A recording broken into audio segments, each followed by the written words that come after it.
fun. I hope you like my jacket. It's just very subtle and like me. Okay. All right, friends. So, what's hot, what's not? Where do we find this information? We make it up. Totally make it up. No, I think that, we're very fortunate, Petra and I, to work with a lot of different people. We've able to do parties from here to Tokyo and back. So we try really hard to see what's in and what's out. Do we believe all of it when we actually do this research? When we get into, social media, we search the internet. I still love magazines. I still like the feel of the paper of magazines. We search the globe. We don't always agree with everything, but we're here to present it and maybe rag on it a bit. And we also encourage you to shout out something too. So with that, let's start with the trends timeline. So I think years ago, once upon a time, it was really started with runway, red carpet, retailers, etc. I think now, with the world of social media, you're starting to see things become more cyclical. It really starts in many different places, and it continues to constantly trend in different ways. So let's talk about some trending buzzwords for this year. So FOMO, fear of missing out. If your teenagers tell you they have FOMO, that's what that means. AI, artificial intelligence, micro moments, local versus hyperlocal sourcing, artisan geofencing, RFID, radio frequency identification, we'll talk about that later, smart content, sustainability, and visualization. These are this year's buzzwords. These are things that you also want to consider using when you're describing some of the products you're trying to either sell, or some of the things that you want to look at from a perspective of what's in right now. What are people listening to? What is your audience? What is your customer listening to? What are they seeing? So with that, let's think about, why do trends last in general? So we're asking you. Why do trends repeat? Anyone? Shout it out. No?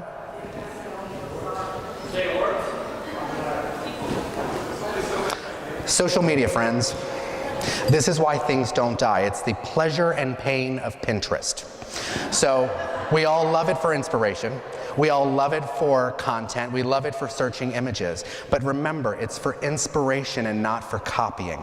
Everyone in this room is a creative soul in some way, shape, or form, whether it's through sales, whether it's through design, whether it's through planning, or whether it's selling a product. You have to be creative. So you have to embrace this, but it's your job to keep trends moving so the mason jar and the cupcake die. And the chocolate fountain. No, we don't use that word. We don't use that term. So we're going to move right into style and event trends. And this is where we're going to start to fly. We got 90 slides to go through, so sit tight, kids. So color of the year, everybody knows about Pantone, right? They're the color people. Every year they decide that there's a color of the year. The color of the year for 2018 is ultraviolet. And so you see that in our cocktail high top linens tonight. So, I think you look at using something like this as things around your life, things that can be used throughout your events and things that you're planning. So look at this color in many different ways. I also think that people don't realize that a lot of times this also has a complementary palette that goes with it. Last year, all the colors were very mid-century. Think avocado green, mustard yellow. Those were really big colors last year. Now you're starting to see a little bit of tonality in the pastels. Very kind of mid-80s. If you really think about that last line there, I think we're seeing the color palette of the living room of the Golden Girls. And I think this is a great year for Baltimore, because you all know that the Baltimore Ravens, their color is purple. So for your brides out there, they can convince the groom that it's really a Ravens wedding. I also think that you have to look at this. Yes, it does have an 80s and 90s influence. It's really popular right now. In music influences, in television, in print, you're going to see a lot of this 80s updated kind of content and style. And here it goes again. So again, you see those pastel tones. This is really on trend right now, as much as it looks like it's 30 years old. And this is why you see the teal and the yellow and the table linens tonight. So these are complementary palette colors to this year's purple. So we're going to start off by talking about some trends in general that kind of fit in style and in the industry. So we'll talk about wedding cakes for a second. Painted cakes out, drip cakes in. Believe it or not, this is your year, Bill Reader.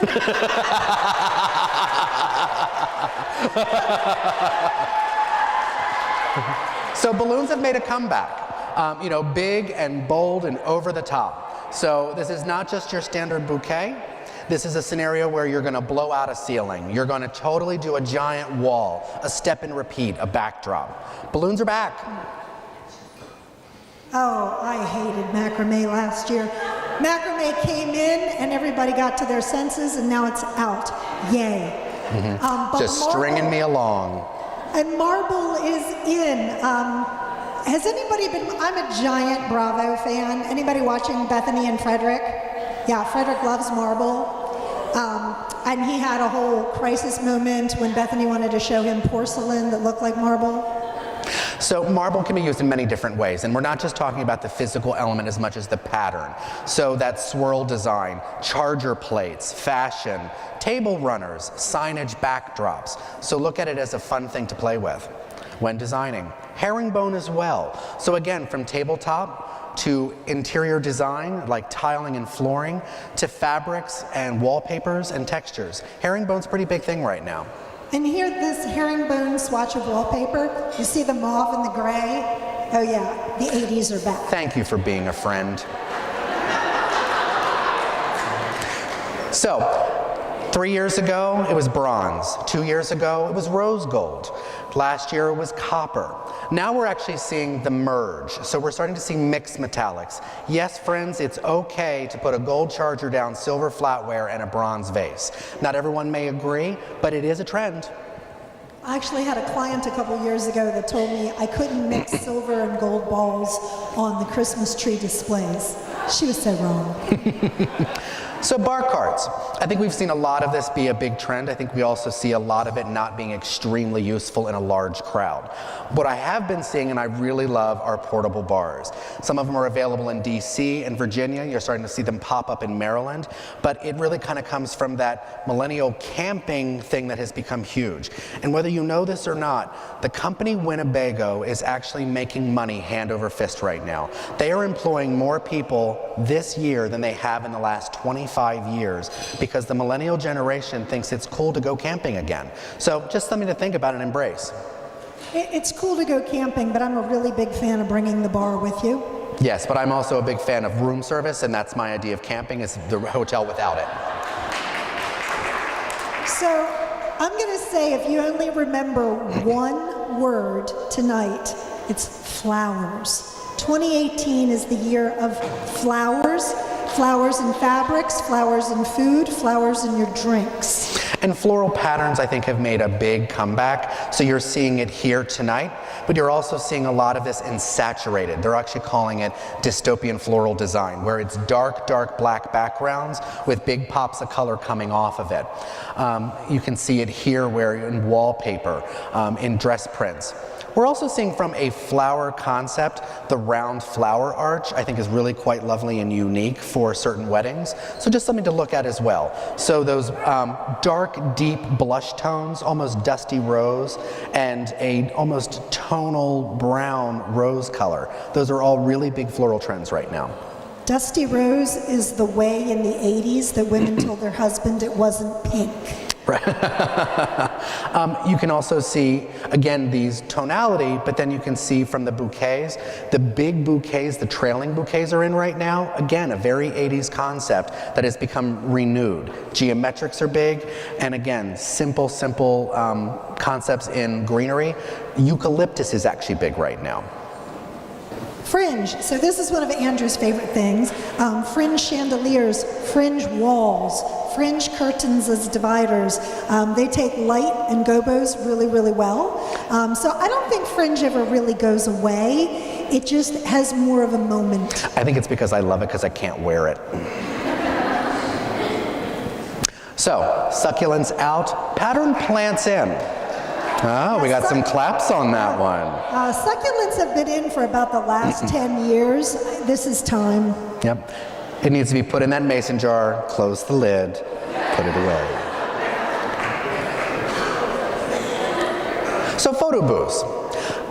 Old-fashioned photo booths out, interactive and non-traditional photo booths in. I think this is a scenario that you are looking at how can you make guests interact a little bit more. And it's more through not just props or a green screen.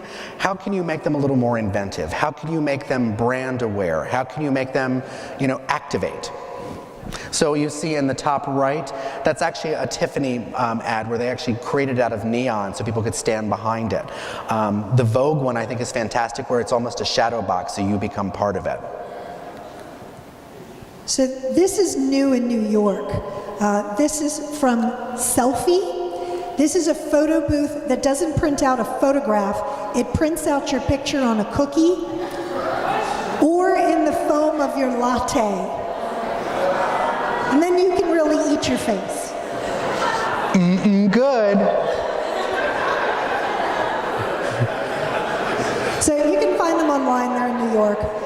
So, this is a little bit of work environment, but I think it's going to also bleed into the event environment. So incubator and shared workspaces are big right now. You're starting to see a lot of open environment workspaces where people are sharing desks. It's almost set up like a hotel lobby, but what they're doing for privacy is actually creating very small, almost like phone booths that don't have the phones in them. So you can have a two-person meeting or step into a space to have a phone call. So you can actually have a row of 10 of these in these workspaces.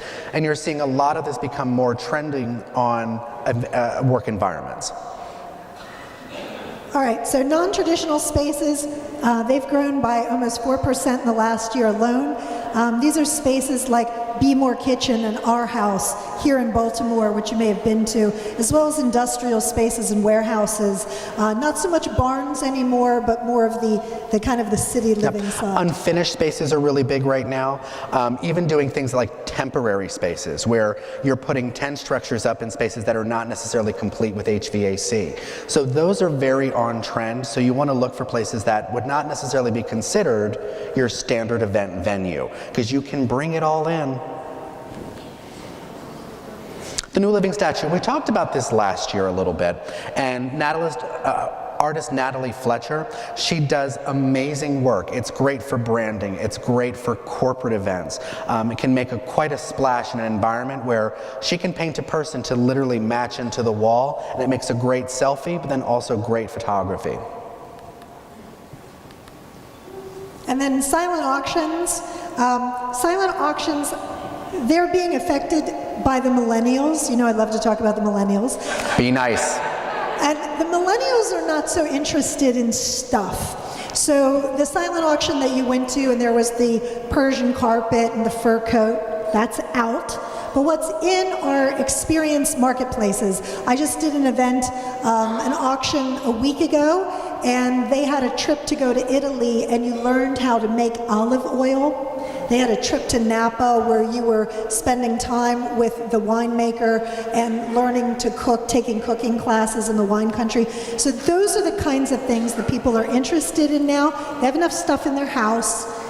They're interested in experiences. And I think that, again, this is a scenario that, the event people in the room who work with their clients that have the galas, I know that it's not necessarily your job to help them figure this out, but I think it is your job to inspire them and tell them that you have people on your committee who have great resources. So think about what is out there in the world. If you know someone who owns a restaurant, it's not the gift certificate you want, it's the back of house, get into the kitchen and have the chef teach you something. That's what's unique, and that's what you can't put a necessary price tag on. Oh, yay. Oh, yay.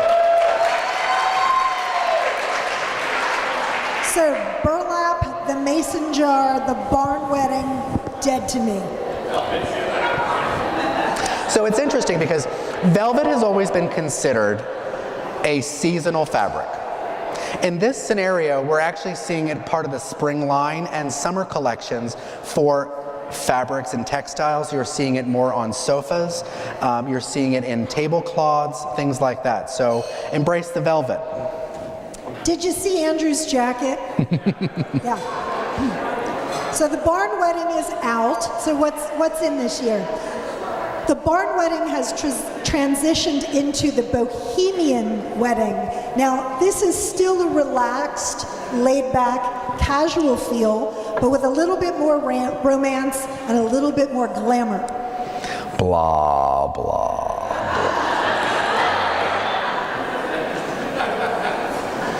So, I embrace this too. And not all of us card-carrying rainbow flag members can, say that we have to do that, but I think that it's really cool that you're starting to see color in men's suits again. And it really kind of echoes back to the 1940s and 50s when it was absolutely appropriate to wear color for a man and it wasn't considered gauche.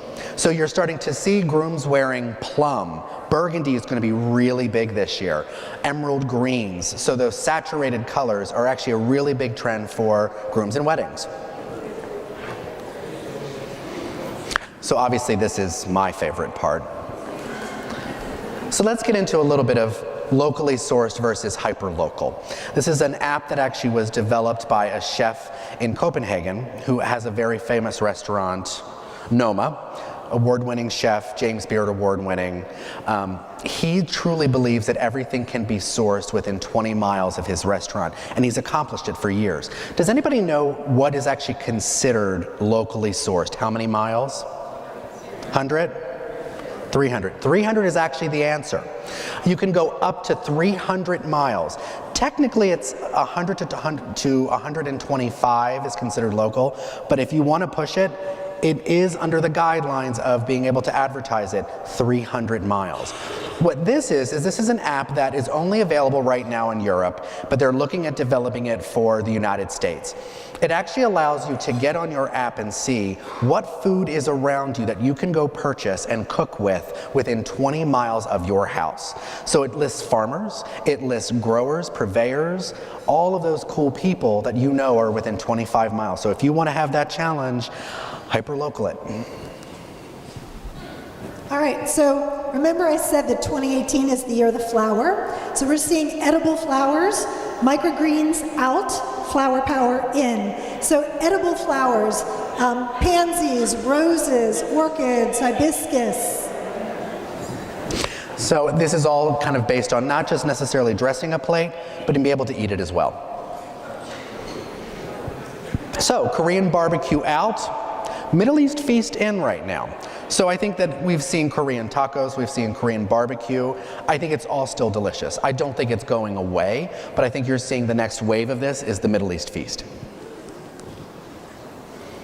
We talked about this a little bit last year, and it's just starting to kind of like come into play.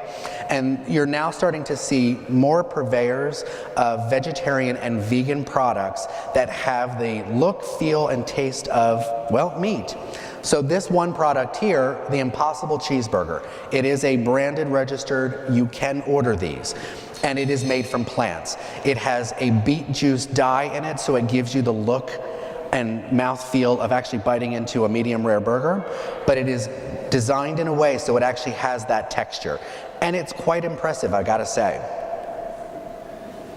So somebody out in the foyer tonight during the cocktail reception said, what is the vegetable of the year?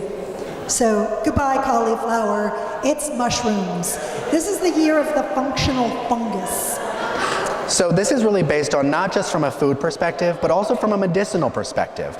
The Chinese have been using mushrooms for centuries, and we're just starting to catch on in the US that there is actually great purpose of them, more than just making sure that it fills out a salad. So they're making it out of mushroom coffee mix. No, I have not tried it. No, I'm not going to try it. So move over potato chips.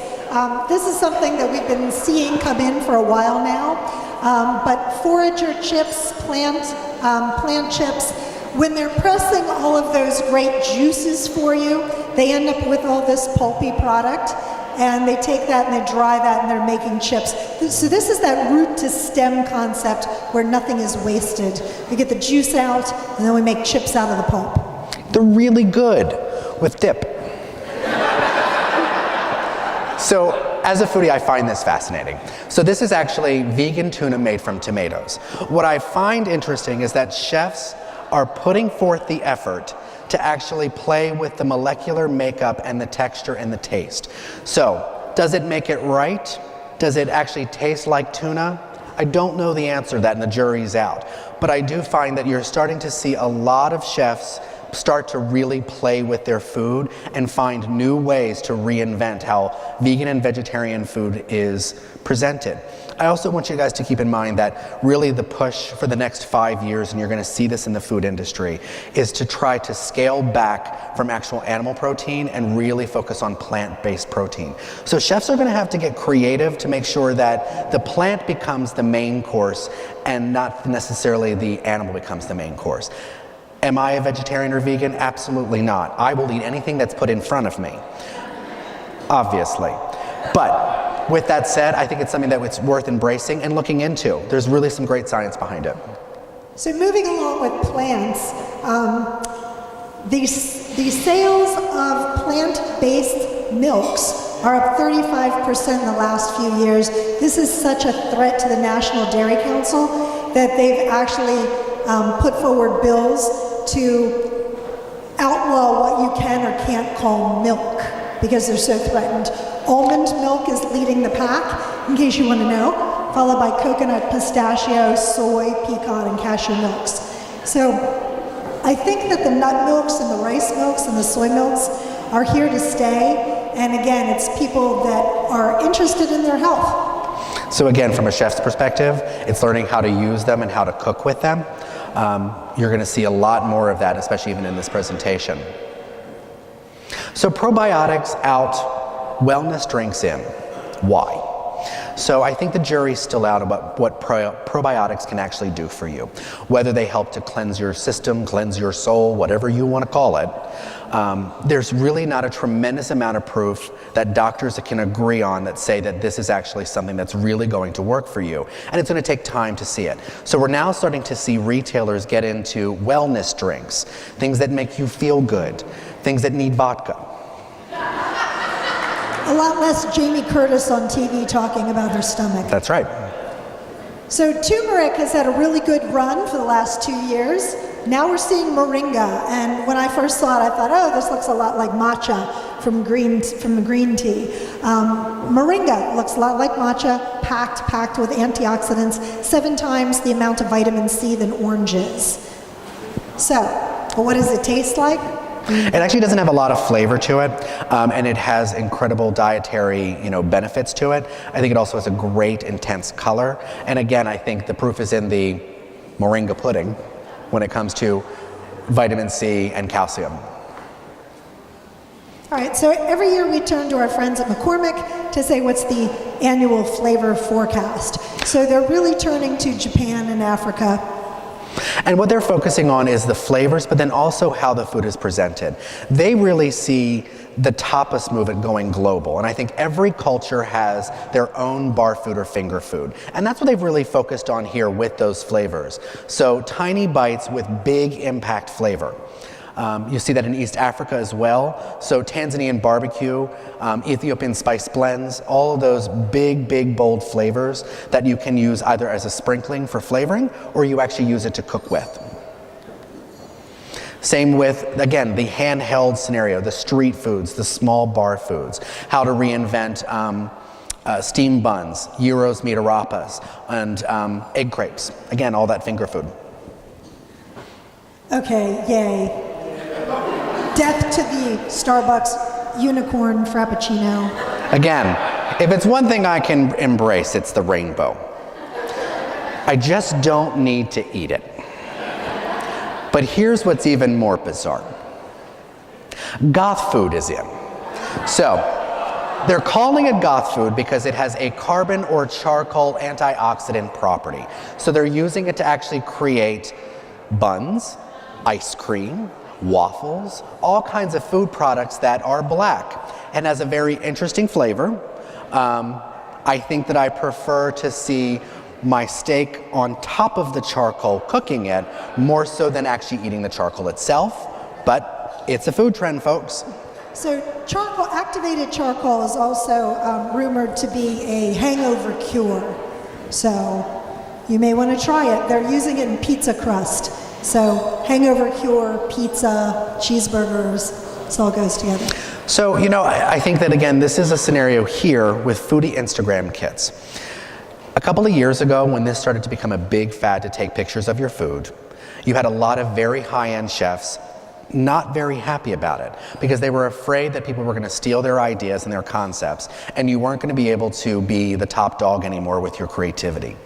But I think as social media has really increased and people are not putting their phones down, so what do? If you can't beat them, you join them. So we're starting to see restaurants and even caterers around the country who are adapting the concept of giving someone a card that gives them Instagram pointers. We're even seeing people give you a little kit in a restaurant that adds a light filter to your phone so you can actually do a better job and teach you how to take the best food of your photo, because they realize it's actually going to be great publicity for them. So something to consider when you're planning some of your high-end multi-course dinners and you're doing beautiful presentations, maybe you actually want the social media feed. So on that back side of that menu card, maybe it has some instructions on how you want to actually photograph your food too.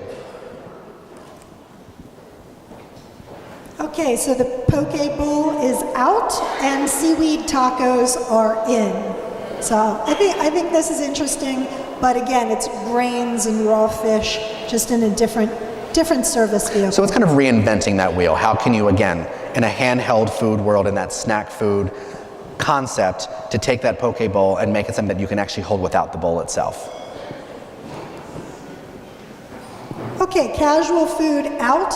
Again, this is something where we saw the barn weddings are going out. The casual food served on the wooden piece of oak plank, that's going away, and people actually want to eat off of plates again. Yay. Petra. Okay, donuts are never really out. And cheesecake needs cream cheese. Loaded milkshakes are out.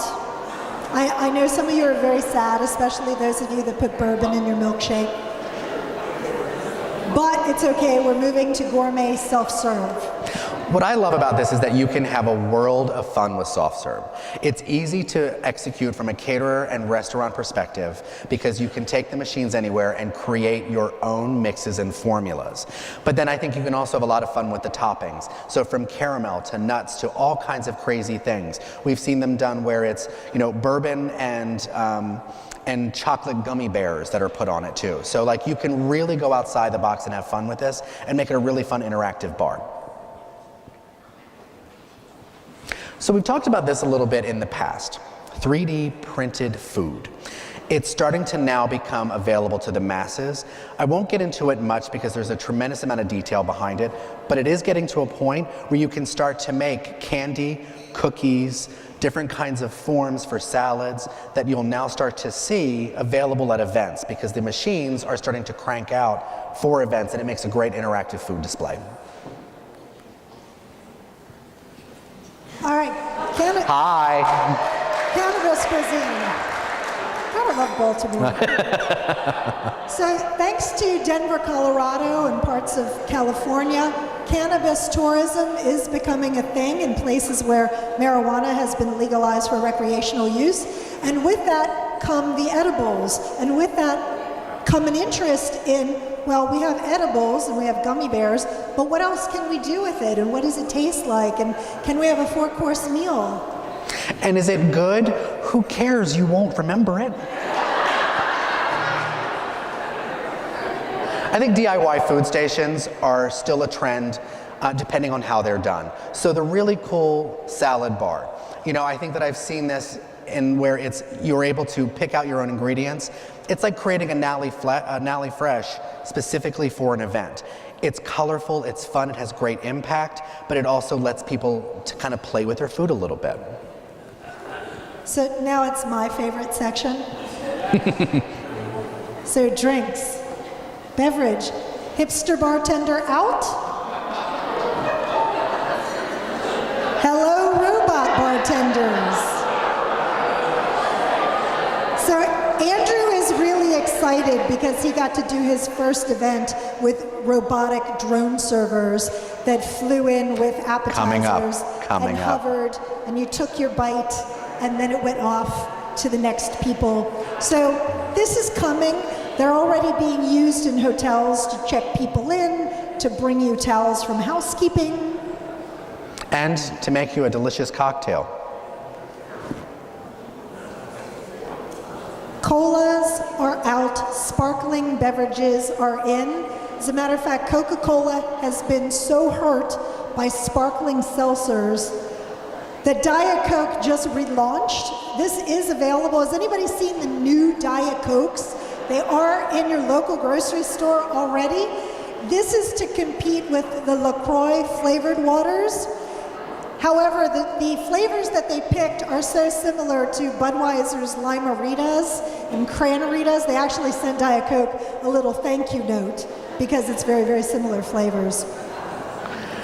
So signature cocktails out, regional cocktails in. Every state has a signature cocktail, and I think that you can start to be innovative by even doing it from city to city, county to county, state to state, and really start focusing on some of those more artisanal drinks that are available to us within our state. So here we have the Maryland Mule, which is actually made with local Sagamore rye. Thank you, Kevin Plank. Yeah? And again, it's the year of the flower. So we're seeing culinary cocktails. 90% of bartenders that were polled said that they would be using vegetables in their cocktails this year. So veggie cocktails, and then cocktails that are garnished with flowers or have flower essences used as an ingredient. Also bee pollen, which I think is kind of interesting. So local spirits and cocktails are in, and again, we have Sagamore Rye, we have Sloop Betty Vodka, we have a lot of really good local products. It seems every 6 months you're seeing a new distillery open within our city. And I think it's great that we're actually starting to, again, see that hyper-local movement. And it's a great way to do those signature cocktails that reflect what is popular in your region. And locally, we also have Charm City Mead Works. So I think the jury is out on mead, but just be aware that it's out there. People might ask for it. It's out. Okay, Andrew thinks that mead is oogie. There you have it. So Japanese whiskey was a big trend last year, and it's still continuing to be. Japanese whiskey is continuing to beat Scotland in producing the best scotch in the world. But now they're on the hunt and they're on the rise for the next big thing. And what is that? Here comes Japanese gin. So gin is making a resurgence, and you're seeing the Japanese really start to tackle this market. Don't be surprised if they start to beat the English.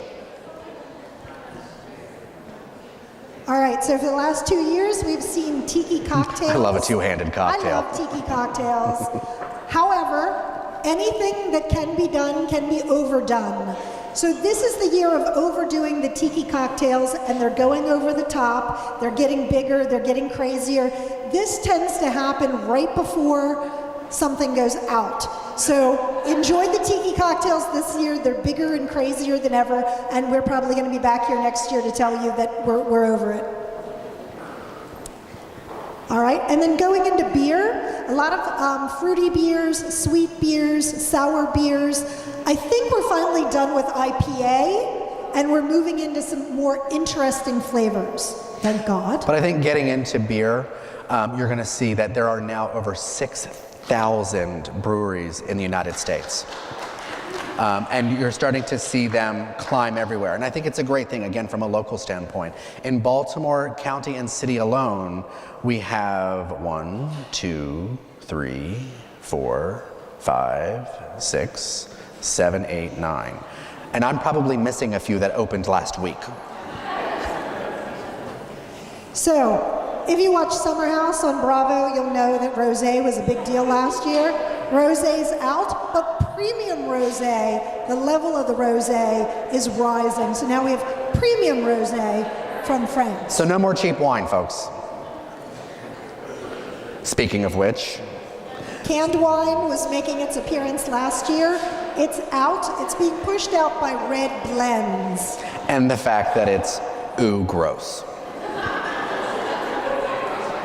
All right, dessert wines. Dessert wines are something you'll see a lot more of. These are the ice wines, the after late harvest wines, Sauvignon Blancs. In the red wines would be the ports.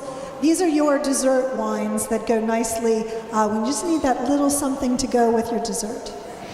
All right, folks, so last section, the tech side. We're not trying to torture you, so we're going to try to speed this up a little bit. So we talked about this a little bit last year, VR at events. You're starting to really see them climb into the events where they're more accessible. You're starting to see entertainment companies offer it from a fun perspective. You're seeing people like Petra's company who's starting to bring on people that specifically design and engineer these experiences. They're great for a couple of different reasons. You can see them being used for interior design, so you can show your clients how your event space will look when it's designed. You can also show it from a couple other ways from a sponsorship. So Coachella actually sends out a VR goggle kit that goes to your phone for the VIP experience. And they then give you an app that you sign into and that you actually are able to experience what you will see at the festival this year, from the glamping campground all the way through to the entertainment. It's an interesting way to engage guests, but then more importantly, it's incredible for fundraising and sponsorship levels. So something you're seeing more of in the concert world or the world of comedians and performances. I've seen this at the Kennedy Center. This is a company called Yonder. There are artists that don't want you to come in and film their performance. They don't want you viewing their performance through your cell phone. They want you to have a real live experience. So what happens, you go to an event, and this company Yonder has these bags, and everybody gets a bag, and at the door into the concert hall, you put your cell phone in the bag is locked. And while you're in the arena, you can't get your phone out of the bag. If you want to use your phone, you step out to the lobby, you go to a kiosk that unzips it for you. You can use your phone, but then you have to put your phone back in the bag to go in.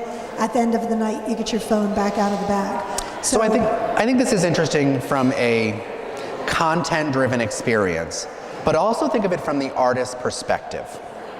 So what if you were an artist who is delivering content, whether it's a comic skit or new music for the very first time, and it's being filmed and you're in the audience and they have a special coming out in 3 weeks.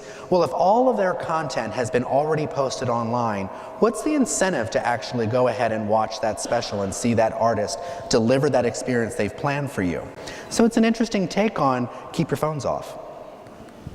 So I think they stole this idea from me. This is an app called Coaster that's available in San Francisco. Now, if you know me, if you beat me to the bar, I will text you my drink order before I get there so that when I walk in, my drink is waiting for me on the bar. There's now an app for that. But see, this is why it works for the normal people of the world who don't know every bartender in North America. It's something that's being test marketed in San Francisco, that when you are going out and you're going to a really fun bar or club, you can actually go ahead, sign into the restaurant, place your order, pay for your drink, walk in, pick up your drink that's waiting at the bar like you're at a Starbucks or a Panera, and keep walking, kid.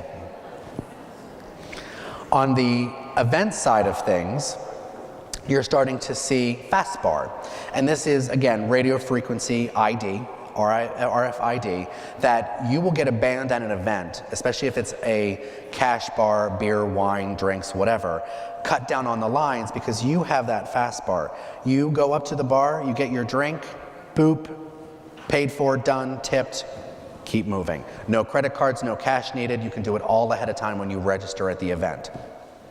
Because I hate standing in line at the bar.